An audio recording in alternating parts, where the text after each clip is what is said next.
Maharashtra cabinet ने एक मत से मराठा रिजर्वेशन बिल पास कर दिया है।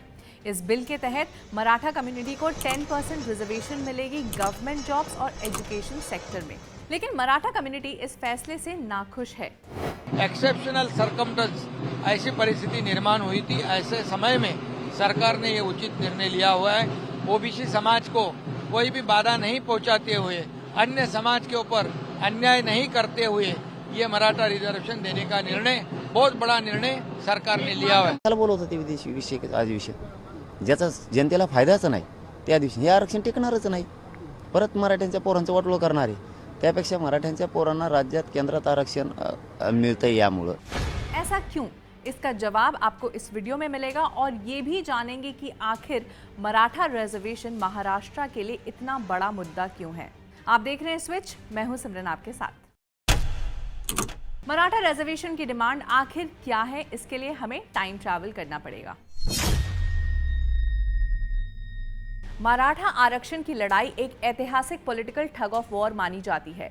मराठा कम्युनिटी का महाराष्ट्र के टोटल पॉपुलेशन में 33% हिस्सा है।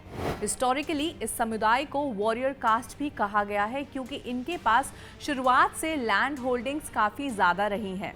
1960 में महाराष्ट्र स्टेट की फॉर्मेशन हुई थी and out of 120 chief ministers 12 Maharashtra के मुख्यमंत्री मराठा कम्युनिटी से बिलोंग करते हैं, including the current chief minister Eknath Shinde. Land division और सालों से चल रही एग्रीकल्चरल प्रॉब्लम की वजह से इस समुदाय में ज्यादा प्रॉस्पेरिटी नहीं देखने को मिली। हालांकि रूरल इकोनॉमी में मराठा कम्युनिटी का एक बड़ा रोल रहा है। 1981 में मराठा कम्युनिटी ने अपना पहला रिजर्वेशन के लिए प्रोटेस्ट किया था अंडर द लीडरशिप ऑफ महातंडी labour union leader Anna Sahib Patil. Maratha community की मांग थी कि उन्हें कुनबी कास्ट का सर्टिफिकेट मिले जिससे कि वो ओबीसी यानी अदर बैकवर्ड क्लास कैटेगरी में आ सके। अब कुनबीज कौन है? कुनबी वो कम्युनिटी होती है जो एग्रीकल्चर से जुड़ी होती है और उन्हें ओबीसी कैटेगरी में रखा गया है in the state of Maharashtra. 2014 में जब कांग्रेस की सरकार पावर में आई तब सरकार ने एक ऑर्डिनेंस लाया pronouncing 16% reservation for the Maratha community. It was based on the then Narayan Rane committee recommendations. लेकिन 2014 में ही कांग्रेस एनसीपी की सरकार गिर गई और देवेंद्र फडणवीस के अंडर बीजेपी शिवसेना की कोलिजन सरकार बनी और तब की महाराष्ट्र सरकार ने backward class commission headed by MG Gaikwad के ऑब्जर्वेशंस के तहत मराठा कोटा को एक special provision act of 2018 which is socially and educationally backward class act में डालने की हामी दी। In 2019, Bombay High Court upholded the constitutional validity of the Maratha quota.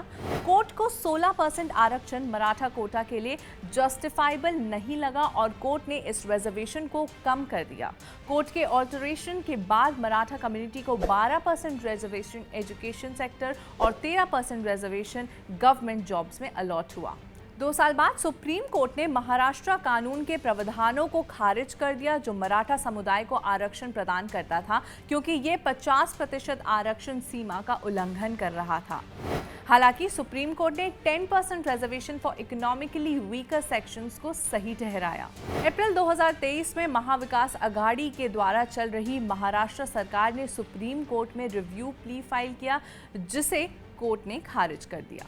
23 सितंबर 2023 को मराठा एक्टिविस्ट मनोज जारंगी पाटिल 7 और एक्टिविस्ट के साथ जालना डिस्ट्रिक्ट में भूख हड़ताल पर बैठ गए। उनकी मांग थी मराठा कम्युनिटी के लिए कुनबी कास्ट सर्टिफिकेट और free education. Originally hailing from Beed, Manoj Jarange Patil Jalna district के अंबाड में शिफ्ट हो गए। उन्होंने अपने करियर की शुरुआत एक होटल में काम करने से की। उनकी पॉलिटिक्स में एंट्री हुई एज अ कांग्रेस एक्टिविस्ट और फिर आगे चलकर उन्होंने कांग्रेस के साथ अपने रास्ते अलग कर लिए। अपनी पार्टी शिवबा संगठना बनाई which was dedicated towards empowering the Maratha community. Manoj Jarange Patil अपनी भूख हड़ताल की वजह से लाइमलाइट में आए। पिछले कुछ महीनों में इन्होंने काफ़ी हंगर स्ट्राइक्स किए और सरकार ने इन्हें पैसिफाई करने की कोशिश भी की। पाटिल ने सरकार को एक अल्टीमेटम दिया और फिर 26 दिसंबर को उन्होंने अनाउंस कर दिया that he would march to Mumbai and embark a fast until death at Mumbai's Azad Maidan. 20 फरवरी को महाराष्ट्र सरकार ने Maratha reservation bill legislative assembly में पास किया, जहां उन्होंने 10% रिजर्वेशन दिया मराठा कम्युनिटी को in education and government jobs. लेकिन मनोज जारंगी पाटिल इस डिसीजन से नाखुश हैं क्योंकि उनके डिमांड्स नहीं माने गए और उनका कहना है कि वो अपनी भूख हड़ताल नहीं तोड़ेंगे। महाराष्ट्र में सिचुएशन अभी भी काफ़ी नाजुक है। एक तरफ मनोज जारंगी पाटिल है और उनके डिमांड्स, और दूसरी तरफ सरकार के लिए चैलेंजेस। ऐसे में आपकी क्या राय है इस मौजूदा स्थिति पर? हमें कमेंट्स करके बताएं और देखते रहें स्विच।